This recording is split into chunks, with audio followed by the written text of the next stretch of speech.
마태복음 27장 11절로 26절의 말씀을 다 같이 한 음성으로 봉독하시겠습니다. 예수께서 총독 앞에 섰음에 총독이 물어 이르되 내가 유대인의 왕이냐? 예수께서 대답하시되 내 말이 옳도다 하시고 대제사장들과 장로들에게 고발을 당하되 아무 대답도 아니하시는지라. 이에 빌라도가 이르되 그들이 너를 쳐서 얼마나 많은 것으로 증언하는지 듣지 못하느냐 하되 한마디도 대답하지 아니하시니 총독이 크게 놀라워하더라. 명절이 되면 총독이 무리의 청원대로 제수한 사람을 놓아주는 전례가 있더니 그때에 아라비아라 하는 유명한 제수가 있는데 그들이 모였을 때 빌라도가 물어 이르되 너희가 내가 누구를 너희에게 놓아주기를 원하느냐? 바라바냐 그리스도라 하는 예수냐 하니 이는 그가 그들의 시기로 예수를 넘겨준 줄 알미더라. 총독이 재판석에 앉았을 때에 그의 아내가 사람을 보내어 이르되 저 옳은 사람에게 아무 상관도 하지 마옵소서. 오늘 꿈에 내가 그 사람으로 인하여 예를 많이 태웠나이다 하더라. 대제사장들과 장로들이 무리를 권하여 바리바라 하는 예수를 죽이자 하게 하였더니 총독이 대답하여 이르되 둘 중에 누구를 너희에게 놓아주기를 원하느냐? 이르되 바라바로소이다. 빌라도가 이르되 그러면 그리스도라 하는 예수를 내가 어떻게 하랴? 그들이 다 이르되 십자가에 못 박혀야 하겠나이다. 빌라도가 이르되 어찌미냐? 무슨 악한 일을 하였느냐? 그들이 더욱 소리질러 이르되 십자가에 못 박혀야 하겠나이다 하는지라. 빌라도가 아무 성과도 없이 도리어 밀란이 나려는 것을 보고 물을 가져다가 무리 앞에서 손을 씻으며 이르되 이 사람의 피에 대하여 나는 무죄하니 너희가 당하라. 백성이 다 대답하여 이르되 그 피를 우리와 우리 자손에게 돌릴지어다 하거늘. 이에 바라바는 그들에게 놓아주고 예수는 채찍질하고 십자가에 못 박혀 넘겨주니라. 아멘. 우리가 살면서 자신의 정체성이 어떠냐에 따라서 자기의 어떤 권위나 이 모든 것들을 결정할 때 정확하게 나타나는 것을 우리가 볼 수 있게 되는 것이죠. 오늘 본문에 나오는 이 빌라도는 사실은 총독이었지만 자신이 예수 그리스도를 신문할 때 아무 죄가 없는 것을 알면서도 때로는 양심의 가책을 느끼면서도 스스로 그 문제를 해결하지 못하고 이 민중들에게 모든 것들을 맡기는 것을 우리가 볼 수 있게 됩니다. 사실 우리가 신앙생활하고 있지만 내가 하나님의 자녀로서 신분과 권위가 정확하지 않으면 우리 일상 가운데 휩쓸려 살기 때문에 내가 그리스도인이라는 자체를 드러내기조차도 힘들어하는 이런 그 모습들을 볼 수 있게 되는 것이죠. 사실 우리가 똑같은 이 입장에 섰을 때 내가 무엇을 선택하느냐는 본인이 선택할 몫이지만 그 결과에 대해서는 아무도 그것을 선택할 수 없게 되는 것들을 우리가 보게 되는 것이죠. 예수님은 천지를 창조하실 때 함께 계셨던 성자 하나님이시죠. 그러나 우리의 죄악이 관영한 이 세상 가운데 죄인을 구원하기 위해서 요한복음 1장에 보면 말씀이 육신이 되어 오셨다라고 말씀을 하고 있습니다. 그런데 말씀이 육신이 되어서 오신 그 주님이 이 세상 가운데 이 죄악이 관영한 이 세대 가운데 살면서도 오셔서 많은 병자를 치료하시고 죽은 자를 살리시면서 많은 마음의 상한 자들을 위로하시고 싸매시는 것을 볼 수 있게 됩니다. 그런데 그렇게 이제 행하시는 그 주님의 모습을 보면서 주변에 있던 이 대제사장들이나 이 바리새인들의 마음 가운데 시기하는 마음, 이 질투하는 마음이 생기기 시작하는 것이죠. 그래서 무고한 이 예수님에게 죄목을 달아서 이제 고발한 이 모습을 볼 수 있게 됩니다. 왜냐하면 예수님께서 이 공생의 기간 동안 가운데 이 유대인들이 원했던 대로가 아니라 하나님께서 이 땅 가운데 보내신 목적대로 그 삶을 살아갔기 때문에 그런 것이죠. 빌라도가 이들의 고발장을 가지고 여러 가지 방면으로 예수를 신문하지만 예수님은 이것에 대해서 말하지 않고 그냥 묵묵부답으로 있었다는 것을 우리가 볼 수 있습니다. 웬만한 사람 같으면 자기가 죄가 있음에도 불구하고 나는 무고한 사람이라고 변명을 하든지 다양하게 증거를 대고 이 설명을 할 텐데 예수님은 그렇게 말씀하지 않았다는 것이죠. 그래서 이 빌라도가 생각할 때 기히 여겼다라고 말합니다. 이 기히 여겼다는 것은 자신이 죄가 없는데도 불구하고 왜 말하지 않을까? 참 특별한 사람이다 라고 생각을 했다는 것입니다. 빌라도는 예수님의 이런 그 모습을 보면서 다른 사람과 굉장히 다른 면을 보게 된 것이죠. 이 모습을 본 빌라도가 이 예수님이 고소당한 것은 유대 지도자들인 이 대제사장이나 바리새인들에 의해서 무고하게 고발당했다는 것을 알고 어떻게 하면 이 예수라는 사람을 풀어줄 수 있을까를 고민하기 시작합니다. 사실 빌라도는 그때 당시에 이 총독으로서 자기가 하고 싶은 대로 권력을 휘두르던 사람이에요. 그런데 예수를 만나면서부터 양심이라는 것이 살아나기 시작하는 것입니다. 이 무고한데 이 사람을 내가 이 세상 방법대로 처리할 것이 아니라 이 사람을 어떻게 하면 내가 구해 줄 수 있을까? 이런 이제 생각이 들기 시작하는 것이죠. 그래서 이 빌라도는 이 양심과 자신의 이 권세에 대해서 굉장히 싸움, 이 갈등을 일으키는 모습을 우리가 성경을 통해서 볼 수 있게 되는 것이죠.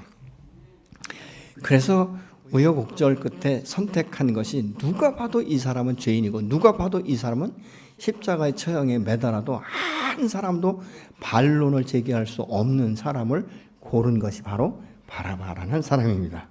이 바라바라는 사람은 어떤 사람이냐면 마가복음 15장 7절을 같이 보시겠습니다. 밀란을 꾸미고 그 밀란 중에 살인하고 체포된 자 중에 바라바라 하는 자가 있는지라. 밀란을 주동하고 그리고 살인을 범하고 그래서 마땅히 죽어야 될 이 사람을 선택한 것이에요. 자, 그러고 나서 이 회중들에게 묻습니다. 내가 이 예수라는 사람을 너희의 고발장을 보고 아무리 신문을 해도 이 사람이 죄를 범한 흔적이 없다. 그렇기 때문에 내가 볼 때 이 사람은 무고한데 이 사람을 십자가 못 박으래? 아니면 밀란을 일으키고 살인자로 인해서 체포된 바라바를 내가 놓아주랴. 이렇게 생각한 거예요. 왜냐하면 이때 당시에 유대인의 명절에는 그 사람들이 이제 이 청원에 의해서 이 총독이 죄인 한 사람을 풀어줄 수 있는 이런 문화가 있었어요. 그래서 생각해 볼 때 당연히 예수를 풀어줄 줄 알았어요. 그래서 묻는 거예요. 자, 당신들이 볼 때에 이 밀란을 일으키고 살인한 바라바를 풀어줘야 옳으냐? 너희가 고소한 그리스도라는 예수를 풀어줘야 되느냐? 이 빌라도의 생각은 어떤 것이었을까요? 후차적인 것이에요. 당연히 예수를 풀어주고 바라바를 십자가 못 박아야 될 줄 알았어요. 그런데 뜻하지 않게 갑자기 바라바를 풀어주고 예수를 십자가에 못 박아야 된다 이렇게 말을 하니까 깜짝 놀라가지고 다시 반문하는 거예요. 그러면 예수라는 사람을 어떻게 할까? 이렇게 묻는 것은 무엇입니까? 너희들이 잘못 선택한 것 아니냐? 혹시 오해한 것 아니야? 혹시 실수한 것 아니야? 내가 다시 한번 너에게 질문하니까 잘 생각해보고 대답해. 그런데 변함이 없어요. 그 말을 하면 할수록 민중들이 얼마나 함성을 지르는지 그냥 이유도 없어요. 무조건 예수를 십자가에 못 박아야 된다라고 외치는 것이죠. 왜 그런가? 대제사장들은 이 사람들이 먼저 사전에 이 사람들의 마음을 그냥 흔들어 놔버린 거예요. 누구든지 예수를 어떻게 하랴 이렇게 물어보면 십자가 못 박아야 된다라고 말하라고 그냥 입술에 말을 넣어준 것이죠. 그러니까 빌라도는요 깜짝 놀란 거예요. 이 결과에 의해서 이 사람들이 왜 이렇게 반응할까? 그렇다고 해서 자기 마음대로 해줄 수도 없는 것은 왜냐하면 이 군중들도 무시할 수 없고 또 이때 이 재판정에 앉았을 때 그의 아내가 사람을 보내서 말하거든요. 내가 꿈에 이 사람을 보았는데 이 사람은 굉장히 옳은 사람이고 정직한 사람이기 때문에 당신은 이 사람의 재판에 끼어들지 마라. 내가 이 사람의 꿈을 꾸고 얼마나 내가 애탔는지 모르는 너무 고통스러웠다라고 이야기를 하는 것이죠. 그러니까 이제 이 아내의 말도 무시할 수 없는 것이죠. 그렇다고 해서 민중을 무시할 수도 없는 거예요. 왜냐하면 이 빌라도는 원래 귀족 출신이 아니에요. 그냥 중간 정도 계층의 사람이었는데 자기 아내가 황족이었기 때문에 그와 결혼하면서 이제 이 유다의 총독으로 왔다는 것이죠. 그렇기 때문에 잘못하면 자기가 쫓겨날 것 같은 이런 이 운명의 기로에 서 있기 때문에 내 자신의 양심에 따라서 결정하면 내 이 자리를 박탈당할 것 같은 두려움이 있었던 것이죠. 그렇다고 해서 양심을 거스르는 것도 너무 힘들고, 그러니까 굉장히 갈등을 느꼈던 것을 우리가 볼 수 있게 되는 것이죠. 그래서 요한복음 18장 29절 33절에 보면 예수님과 군중 사이를요, 빌라도가 왔다 갔다 하는 거예요. 군중의 소리를 들으면 예수를 죽여야 될 것 같고, 들어와서 예수님한테 물어보면 이 사람은 죄가 없고, 그러니까 어떻게 할 수가 없는 거예요. 사람이 그렇잖아요. 여러분, 우리가 무엇을 결정할 때 마음 가운데 딱 중심에 결단이 서지 않으면 자꾸 불안정해가지고 왔다 갔다 여러 가지 생각이 들지 않습니까? 그러니까 결국은 무엇이냐면 자기가 결단을 내릴 수 없다라는 결론을 내립니다. 그러니까 군중에게 예수를 넘겨버리는 것을 우리가 볼 수 있게 되는 것이죠. 그래서 이 빌라도의 모습을 요한복음 19장 4절은 이렇게 말씀합니다. 그때 빌라도가 다시 바깥으로 나와서 유대 사람들에게 말하였다. 보시오, 내가 그 사람을 당신들의 앞에 데려오겠어. 나는 그에게서 아무 죄도 찾지 못했어. 나는 당신들이 그것을 알아주기를 바라오. 호소하는 거예요. 내가 볼 때 이 사람 죄 없어요. 그러니까 당신들이 내 마음을 이해해주고 이 사람의 상태를 이해해주기 바라오. 이렇게 부탁을 합니다. 그런데 대제사장들과 아랫사람들이 예수를 보고 소리 지르면서 무조건 십자가 못 박아야 된다라고 외치는 거예요. 이유도 없어요. 무조건 해야 된다는 것이죠. 그러니까 세상말로 말하면 죽어도 고인 거예요. 여러분, 우리가 고집을 부릴 때 말이죠, 사람들이 그렇게 고집 부리잖아요. 죽어도 아니다, 죽어도 그렇다, 이렇게 오직 자기의 대답이 옳다라고 주장을 하거든요. 사실은 이럴 때일수록 한 발 물러서서 내가 지금 이렇게 생각하는 것이 옳은가, 이것이 이치에 맞는가, 또 예수 믿는 사람들은 어떻습니까? 이것이 과연 하나님의 뜻에 맞는가를 질문할 필요가 있는 거죠. 그래서 하나님께서 어떤 마음을 주시는지를 생각해 봐야 되는데, 사람이 마음 가운데 어떤 딱 결정을 해버리면요, 뒤로 물러서 생각할 여유를 갖지 못하는 것을 우리가 볼 수 있게 됩니다. 그래서 이 요한복음 19장 10절에 보면 빌라도가 이르되 내게 말하지 아니하느냐, 내가 너를 놓을 권한도 있고 십자가 못 박을 권한도 있는 줄을 알지 못하느냐, 이렇게 말하고 있거든요. 근데 실제적으로는요, 그 권한을 사용할 수 없어요. 왜냐하면 그 권한을 사용할 수 있다면 굳이 명절까지 기다릴 필요도 없는 것이고, 바라바를 놓아주랴, 그리스도 하나님 예수를 놓아주랴, 이거 말할 필요도 없는 거예요. 내가 신문에 보니까 이 사람은 무지하다, 그래서 석방해버리면 끝나는 거예요. 그렇지 않습니까? 근데 그런 결단력이 없는 거예요. 왜 그렇습니까? 자기가 없는 거예요. 여러분, 그래서 우리는 이 세상 가운데 자기의 모습 그대로를 살 수 있는 것은요, 자기의 정체성입니다. 내가 누구인지, 그리고 삶에 대한 분명한 목표 지향이 있어야 되는 것이죠. 내가 무엇으로 해서 살 것인가, 어떻게 살 것인가를 우리가 결단하는 것이 필요한 것입니다.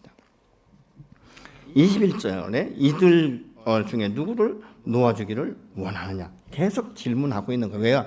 한 번이라도 돌이키기를 원하고 있는 것이죠.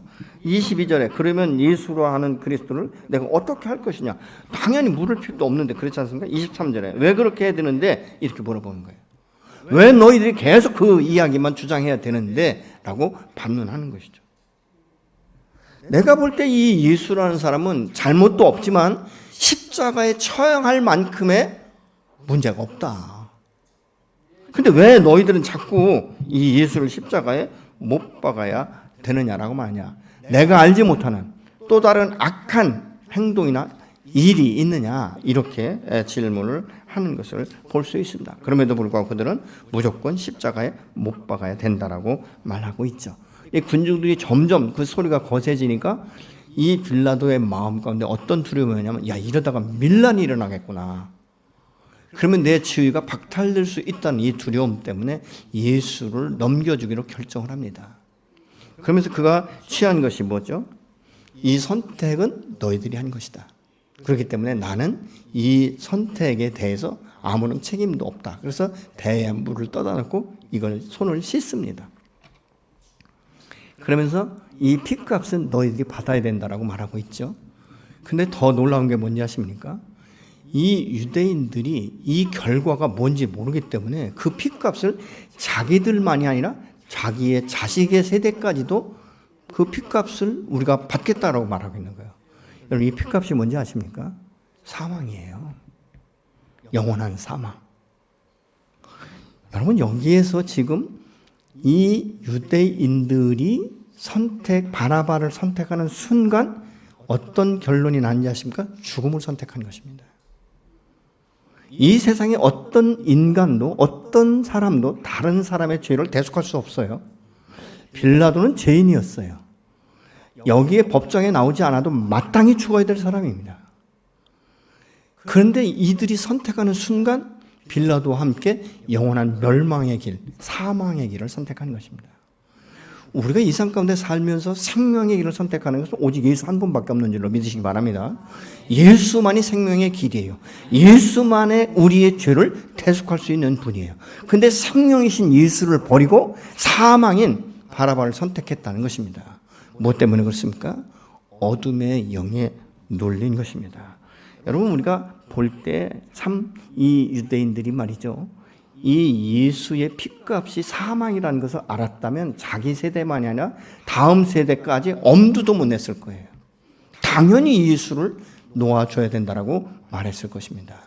오늘날도 우리가 전도를 하다 보면 어떻습니까? 세상 사람들은 예수를 믿지 않습니다. 하나님을 인정하려고 하지 않습니다. 그러니까 인정하지 않으니까 결국 뭐예요? 하나님을 두려워하지 않는 것이죠. 여러분, 유대인들은 선택된 하나님의 백성이었어요. 선인이라고 말하는 사람이에요. 그럼에도 불구하고 그들이 영안이 어두워지고 양심의 가책을 느끼지 않을 만큼 그 마음이 무뎌져 버리니까 예수를 선택하지 않고 사망인 바라바를 선택하게 된 것을 우리가 알 수 있게 되는 것이죠. 그 핏값이 어떠한 것인지 사도행전 3장 13절로 14절은 이렇게 말씀합니다. 아브라함과 이삭과 야곱의 하나님, 곧 우리 조상의 하나님, 그의 종 예수를 영화롭게 하셨느니라. 너희가 그를 빌라도가 놓아주기를 하는 바를 너희가 그 앞에서 거부하였으니 너희가 거룩하고 의로운 일을 거부하고 도리어 살인한 사람을 놓아주기를 구하여 15절 초반절에 생명의 주를 죽였도다 이렇게 말씀하겠습니다. 살인자를 놓아주고 너희가 생명의 주를 죽였다라고 말하고 있습니다. 여러분, 이 핏값은 영원한 사망인 것입니다. 그래서 이 핏값에서 벗어날 수 있는 유일한 길이 있다면 예수 그리스도 안에 들어오는 것입니다. 내가 십자가에 못 박아 죽인 그 예수가 나의 죄를 위해서 죽으셨다는 사실을 인정하고 내 죄를 회개하고 주님 안에 들어올 때 하나님의 자녀가 되는 권세를 얻게 되는 줄로 믿습니다. 그러면 우리의 생명으로 길이요 진리요 생명이시지만 나를 대신해서 내가 죽어야 될 그 장소에 죽어야 되는 것이죠. 어떻게 보면요, 고대 전승에 의하면 이 바라바라는 사람은 예수님이 십자가에 못 박혀 있을 때 그 현장에 참석해서 내가 저 자리에 서야 될 텐데 저분이 나의 죄를 대신해서 저곳에 박혔다라고 말하면서 그가 마음을 돌이키고 예수의 예수를 증거하는 사람이 되었다라는 전승이 있습니다. 여러분, 이것을 보면 변화인 것이죠. 우리가 십자가를 바라볼 때 어떤 마음으로 바라보는가, 어떤 자세로 받아들이는가에 따라서 우리의 결론이 달라지게 되는 줄로 믿습니다. 그렇다면 이 결과는 빌라도도 대제사장도 무리들도 선택할 수 있는 것이 아니에요. 그들은 그렇게 생각하지 않았지만 단순하게 눈에 보이는 예수만 없어지면 자기들의 원래 자리로 돌아갈 줄 알았지만 그 선택의 결과는 사망이었다는 것을 후에 알게 되는 것이죠. 결론에 대해서 말하기를 본디오 빌라도에게 고난을 받아 십자가에 못 박혀 죽으셨다라고 말해요. 그래서 이 본디오 빌라도는요, 나는 이 일에 무관하다, 나는 책임지지 않는다라고 말했지만 결론적으로는 무엇입니까? 빌라도는 이 일로 해서 굉장히 유명한 사람이 된 거예요.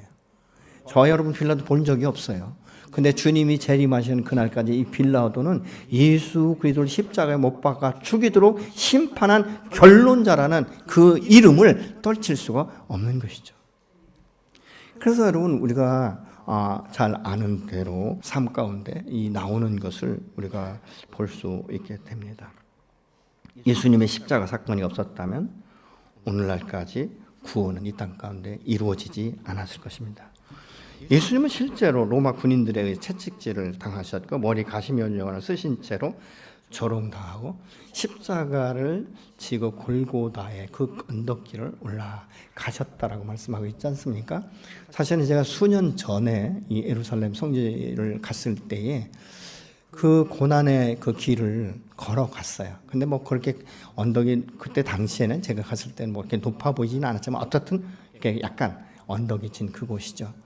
여러분 채찍에 살점이 떨어져 가도록 맞고 막 이 피가 유혈이 낭절하고 머리에 가시관을 쓴 그 자체의 그 몸을 이끌고 가기도 힘든데 십자가를 지고 간다는 것은 말로 표현할 수 없죠. 그 길을 가면서 이제 그 가운데에서 이 해설을 해줄 때 이 가이드의 말을 들으면서 제 마음 가운데 굉장히 먹먹함이 있었어요. 그 울림이 오더라고요. 하나님, 내가 무엇이간데 나를 이렇게 사랑하셔서 이 길을 가셨습니까? 그 십자가의 무게가 얼마나 무거웠던지 계속적으로 가다가 쓰러지니까 구레네 시몬이라는 사람에게 십자가를 대신 옮겨지게 하는 것을 우리가 성경을 통해서 알 수 있지 않습니까? 사실 십자가를 지고 간다는 것은요, 자기는 죄가 없잖아요. 구레네 시몬은요. 근데 그 십자가를 지는 자체는 다른 사람이 볼 때 굉장히 부끄러운 거예요. 수치스러울 수도 있지 않습니까?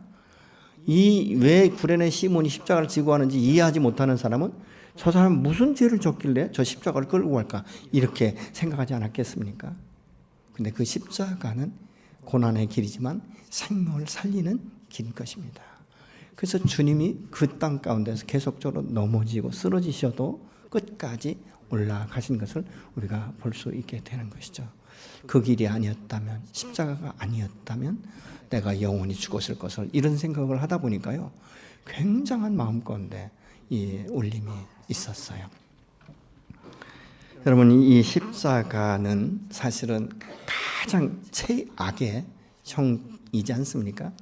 그런데 그것 가운데 발가벗긴 채 십자가에 달리신 그 주님은 한 번도 너희 때문이라고 말씀하지 않죠. 그러면서 아버지에게 저들을 용서해달라고 말씀하시는 그 주님의 외침을 우리가 잊을 수 있겠습니까? 그리고 끝내는 뭐라고 말씀합니까? 요한복음에 보면 내가 다 이루었다. 이 모든 죄인들의 죄를 이 십자가에서 대속했다라고 말씀하고 운명하시는 것을 우리가 볼 수 있게 되는 것이죠. 빌라도는 자신의 생각과 달리 돌아가자 자신의 직접적인 책임은 회피했지만 그 결과는 예수를 십자가에 못 박아 죽인 것이죠.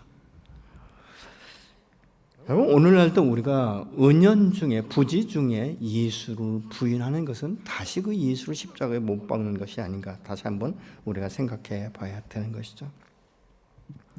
우리가 어쩌면 어쩔 수 없이 말하면서 예수를 선택할 때 꼭 놓치고 있는 상태는 아닌지 우리가 생각해 봐야 되는 것이죠. 왜 빌라도가 이랬을까? 현재의 이 상황을 놓고 싶지 않은 거예요. 현재의 환경에서 떠나고 싶지 않은 것입니다. 여러분, 우리가 이 세상 가운데 일시적으로 누리는 쾌락도 쏠쏠하지 않습니까? 그래서 놓지 못하는 거예요. 눈에 보이지 않는 하나님, 영원하신 분이라고 우리가 알고 있고 그렇게 믿고 있지만 그것은 손으로 만질 수 없고 우리가 직접적으로 대화할 수 없는 분들이 많지 않습니까? 그렇기 때문에 눈에 보이는 사람을 소원하는 것이고 눈에 보이는 이 현실의 상황 가운데 그 큰 유혹을 우리가 물리칠 수가 없는 거예요. 그래서 흔들리는 것 아니겠습니까? 왜 자꾸 흔들립니까? 이 세상의 문화나 이 세상의 것들은요, 내가 먹고 마시고 즐길 수 있는 것들이 너무 많아요. 이것을 놓으면 안 될 것 같은 두려움이 있다는 것이죠. 여러분, 이 세상 사람들은요, 원리대로 살려고 하지 않습니다. 불의를 행해도 불의라고 생각하지 않는 것이죠. 이런 그 부분들을 우리가 봅니다. 오늘 정치인들을 보십시오. 제가 정치 좌우를 이야기하지 않습니다. 그 정치인들을 보면 참 그들의 행적을 보면서 저 사람들에게 우리의 모든 주권을 맡길 수 있을까? 생각이 되지 않습니까? 그럼에도 불구하고 우리는 옳고 그름을 떠나서 선호하는 쪽이 정당한 것으로 그렇게 인정하는 것들을 우리가 볼 수 있게 되는 것이죠. 그래서 우리는 이번에도 기도할 때 정말 하나님이 원하시고 선택하시는 분이 누구인지를 기도할 필요가 있는 것이죠. 여러분, 그렇기 때문에 우리가 이 산 가운데 나그네 길을 살아가는 것은 넉넉하지 않습니다. 때로는 외롭습니다. 때로는 두려움이 옵니다. 염려와 근심이 빠질 수밖에 없는 이런 지경에 이르게 되는 것이죠. 그래서 중요한 것은 내가 상시 하나님과 어떤 관계를 맺고 있는가, 이것이 매우 중요한 것이에요. 내가 상시 주님과의 어떤 관계인가, 친밀한 관계라면 우리는 늘 일상의 삶 가운데 우리가 아주 친한 친구들과 대화하는 것처럼 주님과 대화할 수 있어야 되지 않겠습니까? 여러분, 다수가 비진리를 진리라고 말한다고 해서 그게 진리가 될 수 없어요. 여러분, 불의가 아무리 정당한 것처럼 말해도 그것이 정의가 될 수는 없다는 것입니다. 오늘 부인했던 그 사람들 중 다수가 예수님이 예루살렘에 입성할 때요, 다 막 호산나 다윗의 자손이여 이러면서요 외쳤던 사람도 있어요. 자기의 겉옷을 벗어서 그 길에 깔면서 아주 대대적으로 환영하고 환호했던 사람들도 이 중에 있다는 것이에요. 근데 그렇게 환호하고 환영했던 사람들이 왜 변절됐을까? 자기의 기대감에 상실감이 온 거예요. 그들은 사실 예수님이 입성할 때 메시아로 그 로마 이 압제에서 해방시켜 줄 줄 알았어요. 근데 예수님이 공생에 행동하시는 것을 보면 해방에 대해서 말하는 것이 아니라 어떤 죄에서의 그 자유함과 또 아까도 얘기했지만 병든 자를 치료하시고 죽은 자를 살리시고 상한 자를 싸매시고 위로하시고 격려하셔서 사람을 살리는 일에 우선하시는 이 모습을 보면서 시간이 갈수록 그 희망이 꺾이기 시작한 거예요. 그러니까 저분은 메시아가 아니다 라고 생각을 하게 된 것이죠. 여러분, 우리가 예수를 믿을 때도 그렇습니다. 예수 믿으면 병이 치료되고 예수 믿으면 사업이 번창하고 자녀들이 잘 될 것으로 생각하고 예수를 믿었다면 아마 수없는 실망감이 그 마음 가운데 엄습할 거예요. 그래서 신앙생활 조금 하다가 떠나는 사람 부류의 대부분이 예수님에 대한 별 재미를 못 봤다. 기도해도 응답을 못 받았다. 이런 분들이 너무 많습니다. 그러나 여러분, 우리의 인생은 하루살이가 아니에요. 우리의 인생은 70이나 80이요. 요즘에는 강건하면 백수를 하지 않습니까? 많은 시간 가운데 내가 만들어져 가는 것이죠. 어떻게 만들어져 가는가? 어떤 그릇으로 준비되는가? 때로는 아주 좋은 귀티나는 어떤 도자기가 아니라 할지라도 비록 질그시라 할지라도 그 질그릇이 깨끗하게 비어져 있으면 하나님은 그곳에 보배를 담겠다라고 말씀하고 있지 않습니까? 내 현재 상황이 돈이 있고 없고 지식이 많고 적고 어떤 세상의 지위가 있고 없고 이것이 문제가 아니라 내가 주님 앞에 얼만큼 정결한 삶을 사는가에 따라서 하나님께서 우리에게 주시는 이 복을 마음껏 담고 누릴 수 있고 풀어가는 역사가 있어지게 될 줄로 믿습니다. 여러분, 요한복음 그 19장 11절에 보면 이렇게 말해요. 빌라도는 아까 뭐라고 말했죠? 너를 풀어줄 권세도 있고 너를 죽일 권세도 있다고 말했어요. 그런데 이거에 대해서 예수님이 이렇게 대답하시는 거예요. 예수께서 대답하시되 위에서 주지 아니하셨다면 나를 없었으니 그러므로 나를 너에게 넘겨준 자의 죄는 더 크다. 네가 그런 권세 없어. 그 권세는 사람을 살리고 죽이는 권세는 오직 하나님밖에 안 하는 것이다. 그리고 내가 이 땅 가운데 와서 너의 잘못된 심판과 이 무리들의 잘못된 선택에 의한 것이 아니라 하나님 아버지께 나를 이 땅 가운데 보내신 목적, 그때가 되었기 때문에 내 생명을 내어주는 것이다라고 지금 주님은 말씀하고 있는 거예요. 누구에 의해서가 아니라 예수님의 권세가 없어서 힘이 없고 능력이 없어서 할 말이 없어서가 아니라 내가 이웃 가운데 보내진 목적이 무엇인지를 내가 알고 그 말씀에 내가 순종하는 것이다라고 지금 예수님은 말씀하고 있는 거예요. 내가 스스로 이 길을 선택했다는 것이죠. 왜요? 이 길만이 죄인을 자유케 하고 진리 가운데 자유를 누릴 수 있게 하는 것이기 때문에 사망에서 생명으로 옮겨지는 이 축복의 길이기 때문이다라고 지금 말씀하고 있는 것입니다. 예수님이 십자가에 달리신 것은 세상의 그 어떤 권세에 의한 것이 아니라 우리의 죄를 대속하기 위해 이 땅 가운데 하나님 아버지의 뜻을 따라 순종하는 것인 줄로 믿습니다. 오늘도 만약 주의 십자가가 없었다면, 그 죽음이 없었다면 우리는 지금도 어둠의 노예가 되어서 그 압제 아래 살고 죽는 이 생명이 정말 영원한 것을 사모하지 못한 채 죽음으로 일관하게 될 수밖에 없을 것입니다. 놀라운 것이 뭔지 아십니까? 그들은 승리하는 줄 알았어요. 예수를 십자가 못 박으면 승리한 줄 알았습니다. 그러나 하늘의 원리는 무엇입니까? 십자가에 못 박혀 죽는 순간 그들은 패하고 예수는 흥하게 된 줄로 믿습니다. 왜냐하면 예수를 십자가에 죽이는 그 순간에 그들은 영원한 멸망의 길로, 돌이킬 수 없는 길로 간 것이죠. 그러나 예수를 바라보며 예수의 그 십자가의 사랑과 은혜를 경험한 사람들은 다른 생명의 길을 가고 있는 것입니다.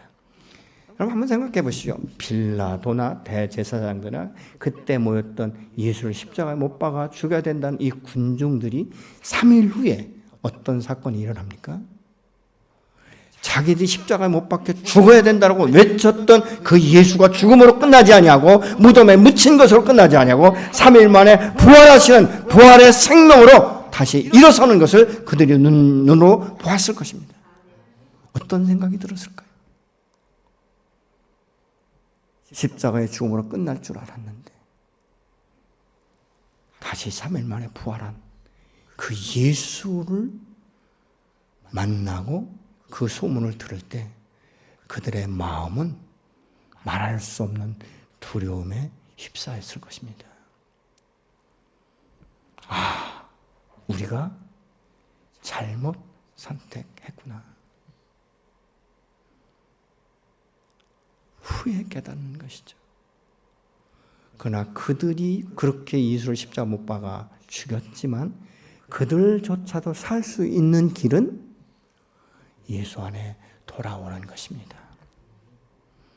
내가 얼마나 잘못된 죄인이었는지, 내가 예수를 십자가 못 박을 땐 굉장히 당당했지만 이 예수는 죽음으로 끝나지 않는 다시 생명으로 회복되는 생명의 주였구나. 그가 평소에 말했던 대로 내가 곧 길이요 진리요 생명이라고 말씀하셨고 나를 믿으면 사망에 이르지 않고 심판에 이르지 않는다라고 말씀하셨던 그 진리가 진리라는 것을 깨닫는 순간 하염없이 통곡하고 울었을 거예요. 그래서 주님은 십자가에서조차도 저 왼수들은 영원토록 사망의 못에 들어가야 된다라고 말씀하지 아니하시고 아버지여 저들의 죄를 용서하여 주옵소서. 저들은 지금 저들의 행위가 무엇인지 알지 못하기 때문입니다라고 중재하시는 모습을 우리가 볼 수 있지 않습니까? 그 사랑의 주님, 그 사랑의 주님이 저와 여러분의 주인이십니다. 그 사랑의 주님을 이 땅 가운데 보내시니가 우리를 모태의 조상이 전부터 창조하신 하나님 아버지인 것이죠. 여러분 이 사랑은 지금도 영원합니다. 지금도 우리가 어떤 갈등을 느끼든 어떤 염려가 어떤 두려움이 있든 현재 상황 가운데 내가 어찌할 바를 알지 못하든 여전히 신실하게 내 곁에 계셔서 나에게 말씀하시는 것이죠. 너 너무 두려워하지 마라. 너 미래에 대해서 그렇게 힘들게 생각하지 마라. 내일 일은 내일 염려해도 되지 않느냐. 내가 지금까지 너를 우여곡절 끝에 이곳까지 인도한 에베네셀의 하나님이다. 너가 느꼈던 못 느꼈던 나는 너와 함께한 임마누엘의 하나님이다. 하물며 그러고 내 자식까지 아낌없이 너에게 내어주셨는데 미래를 네가 걱정하느냐? 나는 여호와 이레의 하나님이라고 말씀하시는 분이 바로 살아계신 주님이십니다. 여러분 이번 한 주간 고난주간인데 이 고난주간은 우리가 다시 한번 주님에 대해서 깊이 묵상하고 하나님의 사랑과 은혜가 나와 어떤 관계에 있는지 그리고 내가 지금까지 어떤 삶을 살고 있었는지를 다시 한번 되돌아보며 깊이 묵상해서 우리의 하나님과의 관계가 회복되어지고 하나님의 사랑이 우리의 물밀듯 밀려오고 다시 한번 주님이 나를 부르신 그 사명이 무엇인지를 깨달아서 주님 앞에 새롭게 서는 한 주간이 되기를 주의 이름으로 부탁하고 축원합니다.